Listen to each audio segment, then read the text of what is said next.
Dina Bonnevie was the girlfriend of Alfie Anido. Opo. Okay. I never met Dina Bonnevie. The first time I saw Dina Bonnevie was, I think, I was invited to a Christmas party of the Vice Governor, and she was the wife of the Vice Governor of Ilocos Sur. Doon na siya, boss. I never met Dina Bonnevie in my life. In fact, I could not have met her because her neighbor was my wife, was my girlfriend when I was 19, who became my wife. So, now, Alfie Anido, I knew Alfie ever since grade school. He was, I think, 1 year behind me in Ateneo de Manila. He was my friend. Many years later, after, living in the States for a while, I came home on vacation. Nalaman ko na mag-boyfriend na silang dalawa ni Katrina. I was happy. So, I think it was around December time. I was eating here in Dusit Hotel. Across Dusit Hotel. Dati dito sa may corner ng Pasay Road at EDSA, meron dyan isang Eat All You Can na restaurant, yung Miyako. Naalala mo yun? Okay. You were probably a young boy then, but Eat All You Can. So, syempre, kahit tayo ng kahit. I was having dinner there with a group of friends. One of them was now Senator Gringo Onasan. We were catching up. Parang kuya ko yan eh. He was the head of security of the family at the time. And there was a report on the radio that Katrina was in Antipolo and they were driving back from Antipolo to Alfie's house in Bel Air.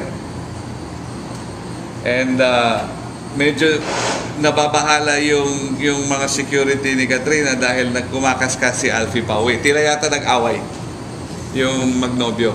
Tila yata nag-away. So, after a few minutes from Antipolo to Makati, however long that took, may report ulit na nakarating na si Katrina sa bahay ni Alfie sa Bel Air. So, we proceeded to eat. Tuloy yung catching up namin ni Greg and yung friends namin since I was home on vacation. And then a few minutes later, tumayo si Greg. Sabi niya, I have to go. May problema yata doon sa bahay ni Alfie. Andun si Katrina. Eh ako naman, komod kapatid ko yun, sabi ko, sama ako, wala akong gagawin, sama ako. So dumating kami sa Bel Air. Nakabukas yung ilaw ng bahay. Nakabukas yung pintuan. So ako naman, dumakad ako papasok sa bahay ni Alfie. I knew the family. I was friends with Alfie. I was friends with the sister, si Babita. And I saw Babita and I asked, where is Katrina? And the door was open and she parang natulala si Babita yung itsura niya. Then I heard Katrina crying. Parang hysterical. So, without asking permission to where Katrina was, I just followed her voice.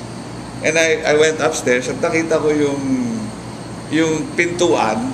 And nakita ko si Katrina sa labas ng pintuan, umiiyak. And she hugged me and she said, si Alfie. Saan si Alfie? Gumanon ako.